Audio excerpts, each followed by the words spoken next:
Hi అండి. మనకు ఏం తినబుద్ధి కానప్పుడు 10 మినిట్స్లో గోధుమ పిండి దోశలు ఇలా ఈజీగా వేసేసుకోండి, సరిపోతుంది. ముందుగా గోధుమ పిండి తీసుకొని దాంట్లో కొద్దిగా వాటరు, కొద్దిగా ఒక 2 కప్పు దానికి ఒక 2-3 టేబుల్ స్పూన్ అంత షుగరు, ఒక 2 యాలక్కాయలను వేసి బాగా మిక్స్ చేసుకోవాలి. ఇలా దోశ పిండి బ్యాటర్ మోడల్ చేసుకోవాలి. ఇది ఒక 5 మినిట్స్లోనే రెడీ అయిపోతుందండి. ఈ బ్యాటర్ 5 మినిట్స్లో దోశ వేసుకోవచ్చు. మీరు ఇలా చేయండి, చాలా చాలా టేస్ట్ ఉంటుంది. కొంచెం తీయగా చాలా బాగుంటుంది. ఇదైతే తొందరగా అవుతుందండి. మీరు ఇలా చేసుకొని తినండి, చాలా బాగుంటుంది. స్టవ్ వెలిగించి స్టవ్ పై పాన్ పెట్టి ఇలా దోశను వేసేసుకొని ఒకవైపు గోల్డెన్ బ్రౌన్ కలర్ వచ్చిన తర్వాత కొద్దిగా ఆయిల్ వేసేసుకోండి. దోశ అయితే చాలా టేస్ట్ ఉంటుందండి. తీయగా తినాలనుకునే వాళ్ళు ఇలా, వద్దు మనకు అనుకుంటే కొంచెము సాల్ట్ వేసుకొనైనా చేసుకోవచ్చు, షుగర్ అవసరం లేకుండా. నేను ఇలా చక్కెరతో చేసుకున్నానండి. తీయగా చాలా కమ్మగా చాలా బాగుంటుంది. ఇలా ఒకవైపు గోల్డెన్ బ్రౌన్ కలర్ వచ్చిన తర్వాత మరోవైపు టర్న్ చేసేసుకొని తీసుకుంటే అంతే, ఎంతో టేస్టీ యమ్మీ అయిన గోధుమ పిండి స్వీట్ దోశ రెడీ. ఈ దోశ అనేది చాలా క్రిస్పీగా ఇష్టపడేటోళ్ళకు క్రిస్పీగా వేసుకోవచ్చు, కొంచెం మెత్తగా కావాలనుకునే వాళ్ళు కొద్దిగా మందం వేసేసుకోవచ్చు అండి.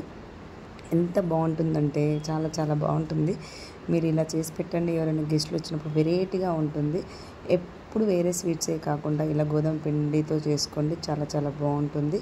ఈ దోశ అనేది కూడా హెల్త్కు చాలా మంచిది. నేనైతే చాలా క్రిస్పీగా చేసుకున్నానండి. చూస్తేనే కదండి నోరు ఊరిపోతుంది.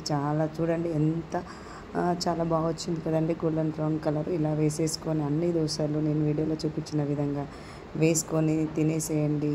మీరు ఎంతో హెల్తీగా కూడా ఉండండి. చాలా మంచిదండి. మీరు పిల్లలకు కూడా ఇలా వేసి లంచ్ బాక్స్లో పెట్టించారనుకోండి, చాలా ఇష్టంగా తింటారు పిల్లలు కూడా. ఇలా అన్ని దోశలను వేసేసుకొని తిన్నారనుకోండి, చాలా బాగుంటుందండి. ఈ దోశ అనేది తొందరగా అవుతుంది, మీకు హెల్త్కి కూడా మంచిదని చెప్పాను కదండి. ఎప్పుడు మైదా పిండితో అలా కాకుండా ఇట్లా గోధుమ పిండి స్వీట్స్ కూడా తినండి. వేరే ఏ స్వీట్ చేయాలన్నా కొద్దిగా టైం పడుతుంది, కానీ ఈ గోధుమ పిండి దోశ అనేది త్వరగా అయిపోతుంది, చాలా టేస్టీగా ఉంటుంది, చాలా బాగుంటుందండి. మీరు వద్దు అనుకుంటే ఓన్లీ దీంట్లో కొద్దిగా సాల్ట్, కొద్దిగా కారం వేసుకొని కూడా చేసుకోవచ్చు అండి. భలే టేస్ట్ ఉంటుంది. అది కూడా ఒక డిఫరెంట్. స్పైసీ అంటే ఇష్టపడేటోళ్ళు అలా చేసుకోవచ్చు, స్వీట్ అంటే ఇష్టపడేటోళ్ళు ఈ గోధుమ పిండి దోశను ఇలా వేసుకోండి. ఎంతో బాగుంటుందో, ఎంతో కలర్ఫుల్ అయిన దోశను 1 కాదు 4-5 దోశలు తినేస్తారండి. మీరు ఇలా చేసుకొని ఎలా ఉందో లైక్ చేయండి, కామెంట్ చేయండి. Thank you for watching. గోధుమ పిండి స్వీట్ దోశ ఎంతో కలర్ఫుల్గా, ఎంతో టేస్టీగా, ఎంతో యమ్మీగా ఉంటుంది.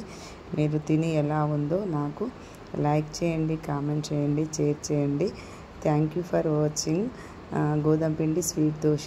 Thank you.